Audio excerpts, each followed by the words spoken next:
அஸ்மத்குருசமாரம்பாம் யதிசேகரமத்யமாம் லக்ஷ்மீ வல்லபபர்யந்தாம் வந்தே குரு பரம்பராம். ஆழ்வார்கள் வாழி அருளிச் செயல் வாழி தாழ்வாதுமில் குறவர்தாம் வாழி ஏழ்வாறுமுய்ய அவர்கள் உரைத்தவைகள்தாம் வாழி செய்யமறை தன்னுடனே சேர்ந்து அஞ்சு குடிக்கொரு சந்ததியாய் ஆழ்வார்கள் தம் செயலை விஞ்சி நிற்கும் தன்மையளாய் பிஞ்சாய்ப் பழுத்தாளையாண்டாளை பத்தியுடன் நாளும் வழுத்தாய் மனமே மகிழ்ந்து கண்ணபிரானியே கணவனாக அடைய வேணும் என்று ஆறாத காதல் கொண்டிருந்த ஆண்டாள் உடனே கண்ணபிரானை அடைய முடியாத வருத்தத்தை போக்கிக் கொள்வதற்காக பாவை நோன்பு நோற்றாள் கோபிமார் பாவனையிலே.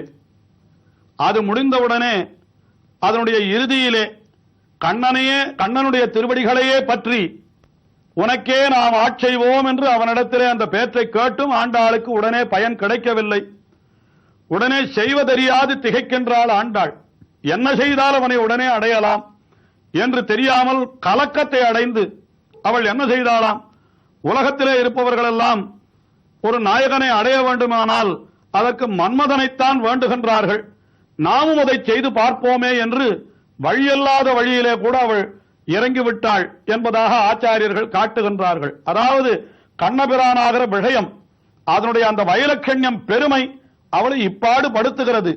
ஏதாவது முறையற்ற வழியிலே சென்றாலாவது அவன் நமக்கு அனுகிரகம் செய்கிறானா பார்ப்போம் என்று அவள் மன்மதனுடைய காலிலே விழுகிறாளாம்.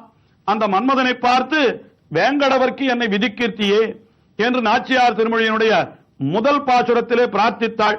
அடுத்தபடியாக இரண்டாவது பாசுரத்திலேயும் மன்மதனுக்காக தான் செய்து வைத்திருக்கிறார் அந்த ஏற்பாடுகளை சொல்லி நீ எனக்கு அருள், நான் எம்பெருமானோடு சேரும்படியான வாய்ப்பை ஏற்படுத்தி தர வேண்டும் என்று இரண்டாவது பாசுரத்திலேயும் அந்த மன்மதனை வேண்டுகின்றாள். வெள்ளை நுண்மணர் கொண்டு திருவணிந்து வெள்வரைப்பதன் முன்னம் துறவடிந்து முள்ளுமில்லா துள்ளியறி மடுத்து முயன்னுன்னை நோர்க்கின்னேன் காமதேவா கள்ளவள் போங்கன தொடுத்துக் கொண்டு கடல் வண்ணன் என்பதோர் பேரெழுதி புள்ளினவாய் பிளந்தான் என்பதோர் இலக்கினில் புகழென்னையை ஏத்திய. இரண்டாவது பாசுரத்திலே மன்மதனுக்காக தான் செய்த செயல்கள் அதை தெரிவிக்கின்றாள். முதல் பாசுரத்திலே அந்த தையொரு திங்களன் தரைவிளக்கி தன்மண்டலமிட்டு ஐய நுண்மணல் கொண்டு என்று தெரிவித்தாள் அல்லவா, அந்த ஐய நுண்மணல் கொண்டு என்பதை இரண்டாவது பாசுரத்திலே மறுபடியும் தெரிவிக்கிறாள். வெள்ளை நுண்மணல் கொண்டு தெருவணிந்து என்று வெள்ளை மண், அதுவும் நுண்மணல் என்னால் மிகவும் மெல்லியதாக இருக்கக்கூடிய அப்படிப்பட்ட மணலாலே கோலமிடுவதை சொல்லுகிறாள் என்று கூட நாம் கொள்ளலாம். அதாவது ஒருத்தர் நம்முடைய இல்லத்திற்கு வருகிறார் என்றால் அவரை வரவேற்பதற்காக வாசலிலே கோலமிட்டு வைப்பதில்லையா, அதைத்தான் வெள்ளை நுண்மணல் கொண்டு தெருவணிந்து. அது மட்டுமல்ல, வெள்வரைப்பதன் முன்னம் வெளுத்து, அதாவது கிழக்கு வெளுப்பதற்கு முன்னமே நான் விடியற்காலையிலேயே எழுந்திருந்து என்ன செய்தேன், துறை படிந்து என்னால் நீராடுகின்ற துறைகளிலே போய் நன்றாக படிந்து குடைந்து நான் நீராடி விட்டேன். இதுவும் கூட நோன்புக்கு அங்கமாக செய்ய வேண்டிய காரியம் இது. ஆயினாலே மிகவும் விடியற்காலையிலே வெள்வரைப்பதன் முன்னம் என்றால் விடிவெறுப்பு, அதாவது கிழக்கு வெளுப்பதற்கு முன்னமே நான் அந்த துறையிலே சென்று நீராடினேன் என்று தெரிவிக்கின்றாள். அங்கிருந்து ஹோமம் செய்வதற்காக நான் சுள்ளிகளை எல்லாம் எடுத்துக்கொண்டு வந்தேன். அந்த சமித்துக்கள் அவை எப்படிப்பட்டவை என்றால் முள்ளுமில்லா சுள்ளி எரிமடுத்து, அந்த சுள்ளிகளிலே முள் எறும்பு முதலானவை இல்லாத சுள்ளிகளாக பார்த்து நான் மிகவும் கவனமாக சேகரித்துக் கொண்டு வந்தேன். ஏனென்றால் ஹோமம் செய்கின்ற பொழுது அந்த சுள்ளிகள் இப்படித்தான் இருக்க வேண்டும் என்று சாத்திரங்கள் சொல்லுகின்றன. ஆகவே மிகவும் கவனமாக பார்த்து எறும்புகளோ அல்லது முள்ளோ இல்லாத சுள்ளிகளை கொண்டு வந்து எரிமடுத்து, இப்படி என்னுடைய முயற்சியாலே நான் காரியங்களை செய்து உன்னை நோர்க்கின்றேன், உன்னை குறித்து நான் நோன்பு நோர்க்கின்றேன் மன்மதனே காமதேவா என்று அவனை பார்த்து நோன்பு நோக்கிறாளாம். இப்படி விடியற்காலையிலே எழுந்து நன்றாக நீராடி அங்கே காட்டிலே கிடைக்கக்கூடிய சுள்ளிகளை பார்த்து தேடி நல்ல சுள்ளிகளாக பொறுக்கி எடுத்துக்கொண்டு வந்து இப்படி வீதிகளை எல்லாம் நன்றாக கோலத்தாலே அலங்கரித்து இன்னும் அவனுக்காக ஹோமங்களை வளர்த்து இப்படியெல்லாம் நான் செய்கிறேனே, இதெல்லாம் எதற்காக தெரியுமா? நீ கண்ணபிரானோடு என்னை சேர்த்து வைக்க வேண்டும், அதற்காகத்தான் நான் இப்படி செய்கிறேன் என்று தெரிவிக்கின்றாள். உடனே மன்மதன் கேட்பான், நான் உனக்கு என்ன செய்ய வேண்டும் என்று கேட்க, கள்ளவிழ் பூங்கனை தொடுத்து கொண்டு என்று உன்னுடைய வில்லிலே நல்ல தேன் பெருகுகின்ற மலர்களை கணையாக பூட்டி, மன்மதனுடைய அம்புகள் என்னால் அது மலர்கள், மலர்கணை என்றுதான் சொல்லப்படுகின்றது. அது கள்ளவிழ் பூங்கனை தொடுத்து கொண்டு அந்த அம்பிலேயும் நீ என்ன எழுத வேண்டும்? கடல் வண்ணன் என்பதோர் பேரெழுதி, அந்த எம்பெருமான் கடல் வண்ணன் அவனுடைய நாமத்தை எழுதி நீ என்ன செய்ய வேண்டும்? என்னுடைய மார்பிலே எய்ய வேண்டும். எய்கிற பொழுது அப்ப என்ன ஆக வேண்டும் என்றால், புள்ளினை வாய்புலந்தான் என்பதோர் இலக்கினில் என்றால், புள்ளினை வாய்புலந்தான் அந்த பகாசுர வதத்தை செய்த கண்ணபிரான், அந்த கண்ணபிரானாகிற இலக்கிலே என்னை கொண்டு போய் நீ சேர்க்க வேண்டும் என்று புள்ளினை வாய்புலந்தான் என்பதோர் இலக்கினில் என்னை புகவைக்கிய என்று என்னை புகவைக்க வேண்டும் நீ, அப்படி நான் கண்ணபிரானோடு சேரும்படியாக நீ செய்ய வேண்டும் என்று இந்த இரண்டாவது பாசுரத்திலே தெரிவித்தாள். அதற்கு பிறகு மூன்றாவது பாசுரம், அந்த பாசுரத்திலேயும் அவனுக்கு தான் செய்யக்கூடிய பூஜை முறைகள் என்ன, எப்படியெல்லாம் தான் அவனை ஆராய்கிறோம் என்று தெரிவித்து மேலே என்ன தெரிவிக்கிறாள்? அந்த கண்ணபிரானோடு நான் சேரும்படியான செயலையும் நீ செய்ய வேண்டும் என்பதாக அவனை பார்த்து சொல்லுகிறாள். அத்தனன் அருமலர் முருக்கமலர் கொண்டு முப்போது முன்னடி வணங்கி தத்துவமெலியன் நெஞ்சறிந்து வாசகத்தழித்துன்னை வைதிடாமே. தளர் போங்கன தொடுத்து கொண்டு கோவிந்தன் என்பதோர் பேரெழுதி வித்தகன் வேங்கடவாணன் என்ன விளக்கினில் புகவென்ன விதைக்கெத்திய. மூன்றாவது பாசுரத்திலேயும் மன்மதனுக்கு தான் செய்கிற பூஜை அது எப்படி இருக்கிறது என்பதை தெரிவிக்கிறாள். மத்தனன் அருமலர் முருக்கமலர் கொண்டு என்று அவனுக்கு என்று மிகவும் பிடித்த மலராம். எது மலர் என்னால் முதல்ல மத்த நன்னருமலர் என்றாள். மத்த நருமலர் என்றால் ஊமத்தை மலர் என்று சொல்லப்படுகின்றது உலகத்திலே. அதாவது சாதாரணமாக அந்த ஊமத்தை என்கிற மலரை ஒருத்தன் முகர்ந்து பார்த்தாலே அவன் காமவசப்பட்டு விடுவான் என்று சொல்லுவது வழக்கம்.